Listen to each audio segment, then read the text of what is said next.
बताएं, रियासत का एक मुजरिम, भगोड़ा मुजरिम जो कि एक इश्तिहारी मुजरिम है, उसको रियासत का एक नौकर, हाई कमिश्नर जो मेरे आपके पैसों से तनख्वाहें लेता है, वो किस हैसियत में उसको प्रोटोकॉल दे रहा है? साफ करें, वरना इंसाफ के बगैर अफरा तफरी होगी, इंतशार होगा, जुल्म होगा, ना इंसाफी होगी। अफसोस से कहना पड़ता है जजेस कंप्रोमाइज हो चुके हैं। मुझे बताएं, पाकिस्तान के ऊपर हमला हो जाए, क्या प्राइम मिनिस्टर जो कि चीफ एग्जीक्यूटिव है और इलेक्टेड रिप्रेजेंटेटिव है अवाम का, उनको अवाम को नहीं बताएगा कि हमारे मुल्क में हमला हो गया है? वो क्या कहेगा कि ये स्टेट सीक्रेट है हो, या कुरान मजीद की बेहुरमती के ख़िलाफ़ हमारे मुजाहरे हों पीटीआई के, या अभी 14 अगस्त फ़लस्तीन के हुकूक में रैली निकाले या मुजाहरा निकाला जाना हो।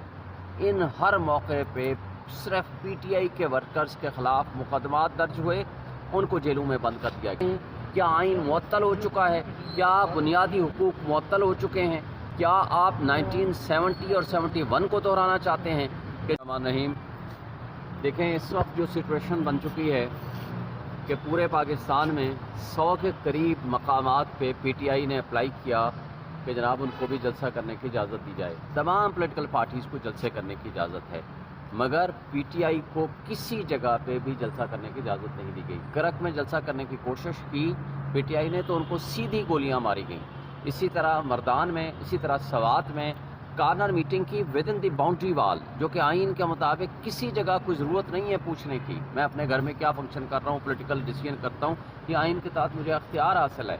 लेकिन उनके ख़िलाफ़ FIR दर्ज करके उनको जेलों में बंद कर दिया गया। इसी तरह आपने देखा 14 अगस्त का मामला हो, या कुरान मजीद की बेहुरमती के ख़िलाफ़ हमारे मुजाहरे हों पीटीआई के, या अभी 14 अगस्त फ़लस्तीन के हुकूक में रैली निकाले या मुजाहरा निकाला जाना हो। इन हर मौके पे सिर्फ पीटीआई के वर्कर्स के ख़िलाफ़ मुकदमात दर्ज हुए, उनको जेलों में बंद कर दिया गया। ख़वातीन समेत, बच्चों समेत उनको उठा लिया गया। मैं पूछना चाहता हूँ इस निगरान हुकूमत से, मैं पूछना चाहता हूँ कि इस मौजूदा उन ब्यूरोक्रेट से, उन डिप्टी कमिश्नर से, चीफ कमिश्नर से, और IG इस्लामाबाद हो या बाकी IGs हों, तो क्या पाकिस्तान में कोई आइन और क़ानून का कोई दोहरा मेयार है? क्या पीटीआई की जो मकबूलियत, इस लेटेस्ट गैलप सर्वे निकालें या कोई भी गैलप सर्वे उठाएं, 60 से 70% जो वो कह रहे हैं, एक्चुअली ये 90% है। क्या पाकिस्तान की आवाम जो कि इस वक्त पीटीआई के साथ खड़ी हुई है, क्या उनके हुकूक सलब कर लिए गए हैं? क्या आइन मुअत्तल हो चुका है? क्या बुनियादी हुकूक मुअत्तल हो चुके हैं?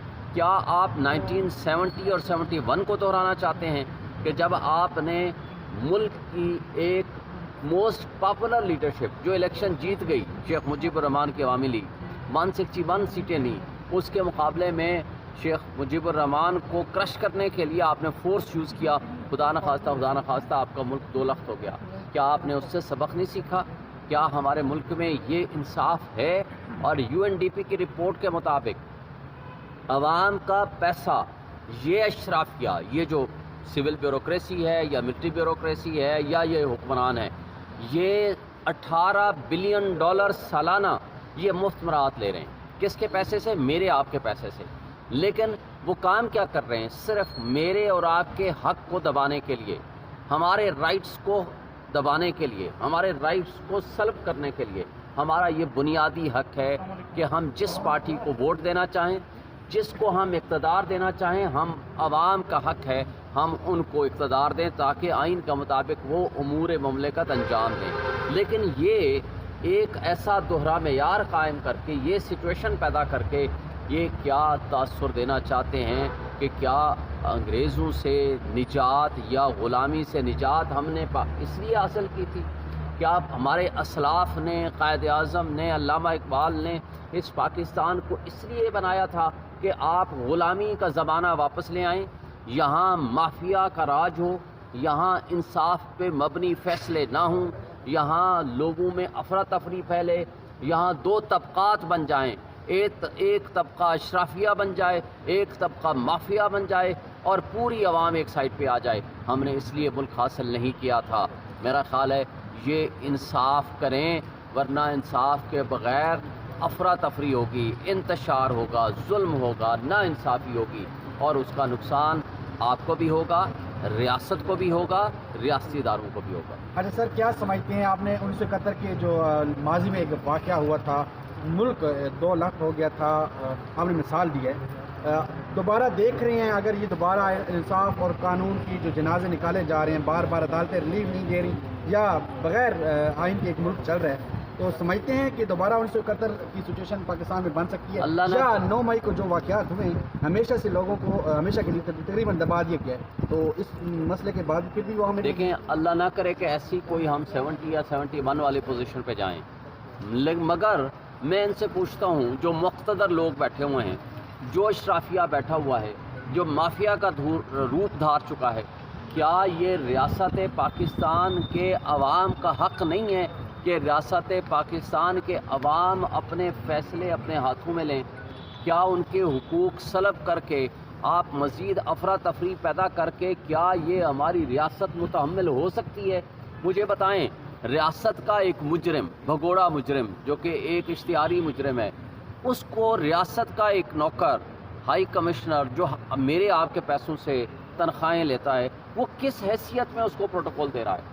کس حیثیت میں اس کو وہ بیانیہ یاد کرا رہا ہے کہ آپ نے پاکستان میں جا کر کیا کہنا ہے؟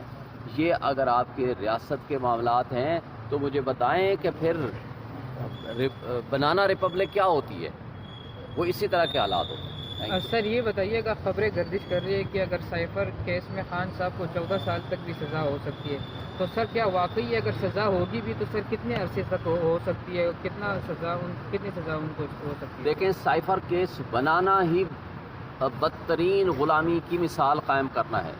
یہ بیسیکلی جنہوں نے یہ کیس بنایا ہے، آپ اس کو سمجھیں، یہ ایک مثال قائم کرنا چاہتے ہیں آپ کے فورن جو آپ کے یہاں حکومت ایکچولی کرتے ہیں اور اپنے کالے انگریزوں کے ذریعے، وہ یہ مثال قائم کرنا چاہتے ہیں کہ آئندہ طاقتور ملکوں کے خلاف کوئی پرائم منسٹر سٹینڈ نہ کرے، ان کو اس بات کی سزا ملنی چاہیے۔ مجھے بتائیں، پاکستان کے اوپر حملہ ہو جائے، کیا پرائم منسٹر جو کہ چیف ایگزیکٹو ہے اور الیکٹڈ ریپرزنٹیٹو ہے عوام کا، ان کو عوام کو نہیں بتائے گا کہ ہمارے ملک میں حملہ ہو گیا ہے؟ وہ کیا کہے گا کہ یہ اسٹیٹ سیکرٹ ہے؟ حملہ یا فزیکلی ہوگا یا وہ سلامتی پہ ہوگا یا خود مختاری پہ ہوگا۔ یہ ملک کے ریاست پاکستان پہ حملہ تھا، اس حملے کو ریزسٹ کیا، حملے کی مخالفت کی عمران خان نے، اور اس کے بعد آپ نے اس کے خلاف پرچہ کر دیا، جبکہ جو غلامی کا توق قبول کر کے جنہوں نے کہا تھا بیگرز آر ناٹ چوزرز، امریکہ ہمارا وینٹیلیٹر ہے، ان کو آپ نے اقتدار دے دیا، اور نہ صرف اقتدار دیا بلکہ آپ نے الٹا اس کو نقصان پہنچانے کے لیے اس کو کہ اس نے کیوں اپنے ملک کا دفاع کیا، اس کو سزا دینے کے لیے عمران خان کے خلاف جھوٹا مقدمہ دائر کر دیا۔ میں سمجھتا ہوں اس کی کوئی حیثیت نہیں ہے، اس کی کوئی حقیقت نہیں ہے۔ یہ بڑے افسوس سے کہنا پڑتا ہے، ججز کمپرومائزڈ ہو چکے ہیں، ہماری جو ایف آئی اے ہے وہ کسی کے اشاروں پہ ناچ رہی ہے، وہ باندھی بن کے کھڑی ہوئی ہے۔ ان کو احساس کرنا چاہیے کہ یہ